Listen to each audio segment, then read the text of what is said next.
Welcome, family. Welcome back. Today's topic is going to be something of biblical proportions, a biblical disaster that you have to say, did this come from the very hand of God, the very mouth of God?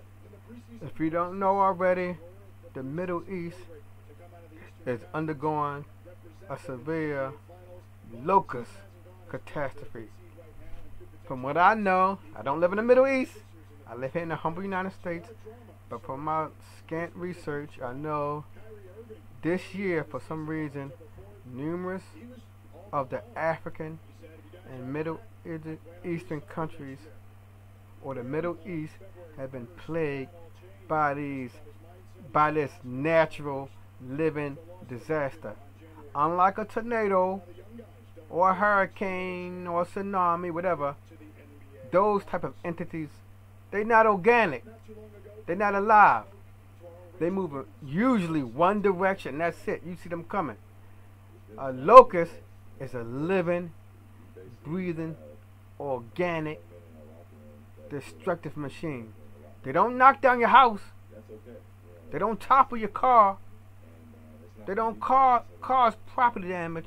The thing they do destroy is all, if you didn't know, they destroy all vegetation in the area. Luckily for us humans and living creatures, they don't eat us. That would be more catastrophic. If the locusts ate anything that was in their sight, that would be one of the most greatest fearful disasters on the planet if those locusts also attack human beings in any way. Luckily, a human being can walk right out there in the locust epidemic and won't get touched at all. Alright, so before I start reading the article, before we discuss the article, I'm going to show you this quick slide right off the internet from this website. A plague of locusts has been causing misery for farmers across the Arab country of Yemen. Swarms of the insect have been eating crops as they seek proper breeding sites during their growth. 75% of the Yemeni population rely on agriculture for their income. So for farmers like Ibrahim Omar, the locusts will be a life and death test for him. I have no other income. Our family of 5 rely on this plot of land. We can have about 2 million rials a year if everything goes right. If not, we suffer. This year, the locusts have eaten up all our crops. Climate change in Yemen is the major cause of the plague. Usually there's not a lot of rain, but this year heavy rainfall has dampened the dry deserts, creating an ideal breeding ground for the short-horned grasshoppers. The desert locusts often lay their eggs in humid sand because that kind of environment is suitable for their growth. If you dig down some 15 centimetres deep and if the earth is wet, then they will lay their eggs there. Rains in the desert often predict the plague of insects. It's possible farmers may not harvest any crops this year and will have to rely on help from the government and the international community. The locust plague is serious. Food shortage is an issue even when they aren't eating the crops. Many villagers have said if there's no help, it's likely some people will die of hunger.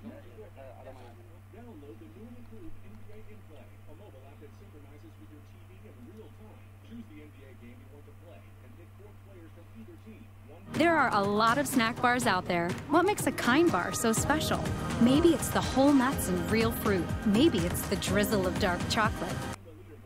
So, as you saw, as I stated earlier, to humans, the locusts, they're harmless to us. But their most destructive property is they destroy crops. And I don't care if you live in I live in a city area. I live in the United States, in a city. I live in Baltimore, Maryland. But regardless of the area of the world that you live in, we all eat fruits, vegetables, products that those locusts love to eat.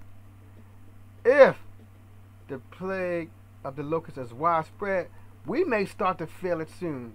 No matter where in the world you live at, you may start to feel the effects of those devastating locusts. They look ugly and they look dangerous, but thank God they don't kill us. So let me start. I'm going to read the article. is coming from the dailymail.com. The title, huge swarm of locusts descend on Egypt and around the Red Sea and are set to devastate crops, UN warns. So, Egypt, which is in Africa, they call it the Middle East now, but it's hitting those African areas.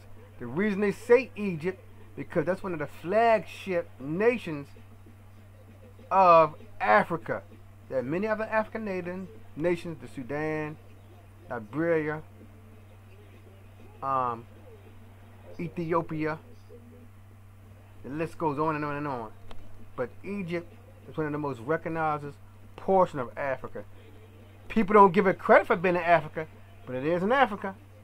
It is an African nation. It's in northern Africa, to be precise. So, locusts, here's the title.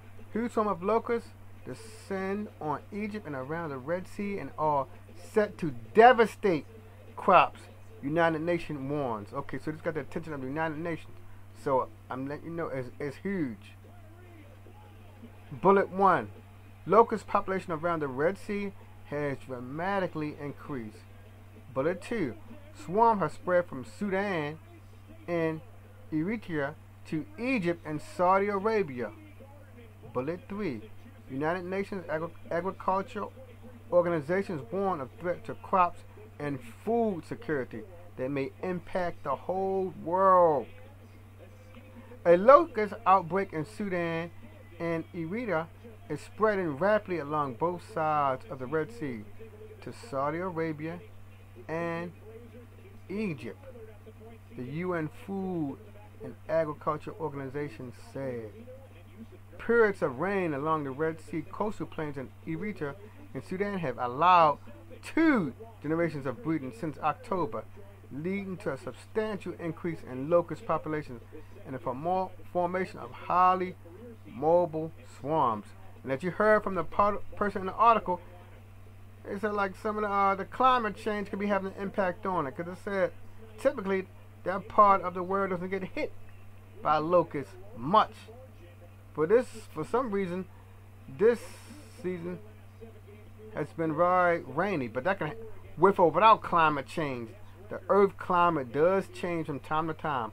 So I'm not going to blame it all on climate change. I'm not going to do that. The increase in locusts in the area could pose a possible threat to crops and food security, the organization warned. Alright, see? Here's the so-called Middle East. I like to call it Asia, Africa. That's what I like to call, because it's between. Here's Egypt, and Eritrea is on the African continent. But they never say that. Both. And I've never heard of, that's why I'm having trouble pronouncing Eritrea. I never heard of it before, but it's in Africa, as you see by my mouse. Egypt, Africa. Eritrea, Africa. But no one ever tell you that. At least one swarm had crossed to the northern coast of Saudi Arabia in mid-January, with further swarms a week later. Okay, so the swarms are basically back to back. That's even more devastating. Rains from 2 cyclones in 2018 had triggered breeding of locusts in the empty quarter region of Saudi Arabia near the Yemen-Oman border, and a few swarms from 2 generations of breeding had reached the United Arab Emirates and southern Iran. The next 3 months will be critical to bring the locust situation under control before the summer breeding starts, FAO locust expert Keith Cressman said in the statement. The further spread of the current outbreak depends on 2 major factors: effective control and monitoring measures in locust breeding areas of Sudan, Eritrea, and Saudi Arabia and the surrounding countries, and rainfall intensities between March and May along both sides of the Red Sea and in the interior of the Arabian Peninsula. Okay, here they go right here. Locusts. They don't look too ugly looking. They look almost like little Disney creatures from right here. Good. Here's the title underneath this picture. Good rains along the Red Sea coastal plains in Eritrea and Sudan, both African countries, has led to a substantial increase in locust population in the area. Control operations have treated nearly 200,000 acres since December, including 30,000 HA in the past 2 weeks in Egypt, Eritrea, Saudi Arabia, and Sudan, the FAO said. Control measures are also underway in Iran after at least one swarm arrived on the southern coast at the end of January, they said. Adult locust swarms can fly up to 150 kilometers or 93 miles a day. That's far. With the wind, and adult insects can consume roughly their own weight in fresh food per day. And I heard that's a lot. A locust can eat its body weight a day. And I don't know how many days they stay there. I heard from further research that a swarm of locusts consumption of food is the equivalent of 34,000 humans eaten. That's what a swarm is like. So imagine just in a city, 34,000 people eating in just one day. How much food can they consume? A very small swarm eats as much in one day as about, here they go right here, 35,000 people. That's a small swarm, posing a devastating threat to crops and food security. In an email comment to Reuters, Cressman said the last major desert locust upsurge was in 2003, 2005, so it doesn't happen frequently, my good people. When more than 12 million hectare acres were treated in West and Northwest Africa. See, locusts are indigenous to the African continent, incurring a cost of about $750 million, including food aid to those poor, devastated farmers. Since then, there have been numerous outbreaks along the coastal plains on both sides of the Red Sea that were mostly controlled. The FAO will hold a meeting in Jordan next week to discuss intensifying control measures with affected countries, the statesman said. So that's it, my good people. Now what I want to do now before I conclude this is read some Bob, because it is my channel is devoted to biblical topics. Locust is a biblical topic. I'm going to some Bible verses that discuss these locusts and their devastation. Alright. I'm just going to read some Bible verses. Judges 7:12. Now the Midianites and the Amalekites and all the sons of the east were lying in the valley, as numerous as locusts, and their camels were without number, as numerous as the sand on the seashore.